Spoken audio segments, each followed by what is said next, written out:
All right, y'all, welcome back to the channel. As y'all can see from the opening scene, this is about a mac and cheese, but not just any mac and cheese. This is a lobster mac and cheese that actually tastes like lobster. We're doing an actual lobster mac and cheese to where every bite tastes like lobster. Let's get into it. The first step in making lobster mac and cheese is making a clarified butter. So I have 4 sticks of normal butter here. Clarified butter is just butter where the water and the milk fat have just been cooked, low and slow and long enough to where they separate and you're left with a clear butter, clarified butter. So we're going to do that. While that's cooking, I got Mr. and Mrs. Crab here. They're already dead. They were frozen, got them thawed out, and I'm going to take off their resistive bands here that they were bound and killed. I don't know what it is about these frozen lobsters, but they look like they're gonna jump out at me and clamp my thumb anytime, any second here. So I'm actually really scared. So I don't know. I hold them away from my finger, just practicing lobster safety, I guess. So, but they're good. They're good. They're good little pets. They're good little dead pets. Over on the stove, I'm gonna do the idiot heat test to make sure it's up to heat. And yep, that hurts. And we're gonna get those dropped into a steam basket. Get those dropped, get those covered, and I'm gonna steam that for around 15 minutes or so. And I'm gonna steam it until it looks like the lobster off of the Red Lobster sign. That lobster is red. I'm gonna take the lobster and transfer it over into an ice bath so that way it stops the cooking process. Then I'm going to start the deshelling process. Gonna get all the meat out of this lobster. I want every last morsel because again, we are making a lobster mac and cheese that actually tastes like lobster. I'm gonna get all the individual pieces here collected. So I got the tail and the claw, and we're gonna put those nice to the side because we're gonna Gordon Ramsay this. We're gonna make this lobster all pretty with the meat out. I'm joking. This is what the lobster looks like after it's completely deshelled, and here is my lobster meat that I've already went ahead and chopped up. So I'm gonna set the lobster meat to the side and we're gonna put all of the lobster shell, and follow along with me here, we're gonna put it into a blender or food processor, whichever one you have. We're gonna put them into that and we're going to pulverize this lobster shell. What? Oh yeah, we're going to pulverize this shell. So this is the secret to getting lobster mac and cheese that actually tastes like lobster. Gonna pulverize that for about a minute or two. Doesn't need to be perfect. We're just extending that surface area of the lobster shell. And this is what it looks like when it's all pulverized. You remember that butter we put on at the beginning of the video? Well, here it is. Here it is with the milk fat and the water separated. The milk fat's at the bottom.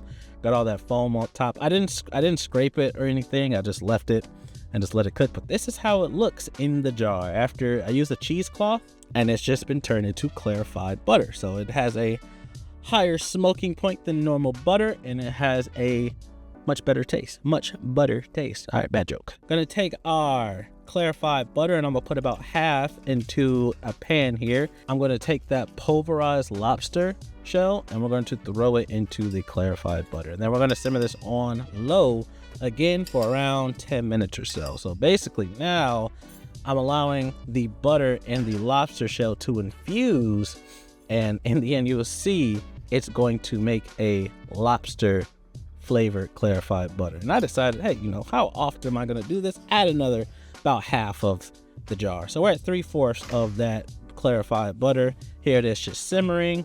Went on for about 10 minutes. Then took a cheesecloth and a dish to strain it into. And look at that golden orange color. Like way different than the yellow color we just saw. So I'm just pouring it all into here, and then you're gonna see me squeeze out as much of that liquid gold as possible. And there you have it. That is our main ingredient for lobster mac and cheese that actually tastes like lobster. So after that, we're gonna take around 4 tablespoons of this liquid gold, drop it into your pan of choice. And then we're gonna throw in some shallot and some garlic, and we're going to cook those until softened and fragrant.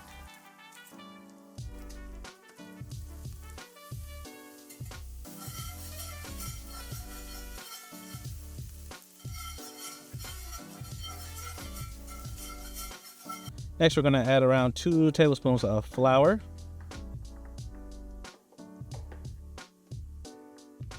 And we're we're going to cook that until, you know, the flour is cooked, and we'll show that raw flour taste won't be in our lobster mac and cheese. That actually tastes like lobster. We're going to add around 2 cups of milk, and we're going to slowly stir in the milk until it is thickened. And as you will see here in a bit, I had the wrong size of pan. So as I'm simmering here, I'm going to transfer this into a bigger pan that can handle the amount of milk. And just so you guys know, please don't do this at 9 o'clock at night, or you will have a conversation like this. This is normal Steakhouse dinner time. Okay. What? But after I get that transferred over, I allow the milk to bubble and to start to thicken up. And then we're going to throw in our assortment of cheeses, which will be down below in the description. This entire recipe is down below in the description, so you will know exactly what cheese and how much I use. So we're going to get that added into there. And then again, we're just going to whisk until everything is well combined. All that cheese is melted.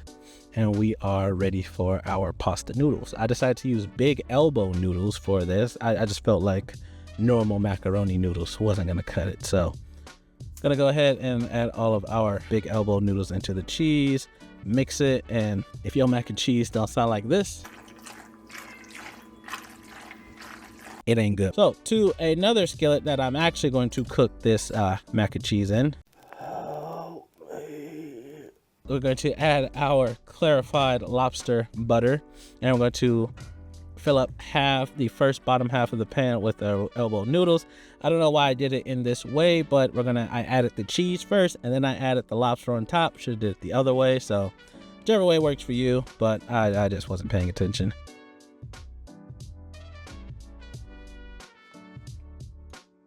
And then I'm going to layer it with another layer of elbow macaroni, and then top it off with the rest of my cheese. And I'm going to pop this in the oven at 350 degrees for around, I need your help. You need to kill me. 40 minutes. I'll say I probably added maybe just a tad bit too much oil. So if you too much butter. So if you don't want your macaroni and cheese this buttery, you know, please proceed to use less butter.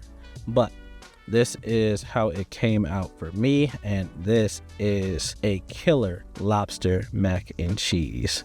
Thank you guys for watching on how to make lobster mac and cheese that Actually tastes like lobster. Remember to like, comment, and subscribe, and I will see you all in the next video.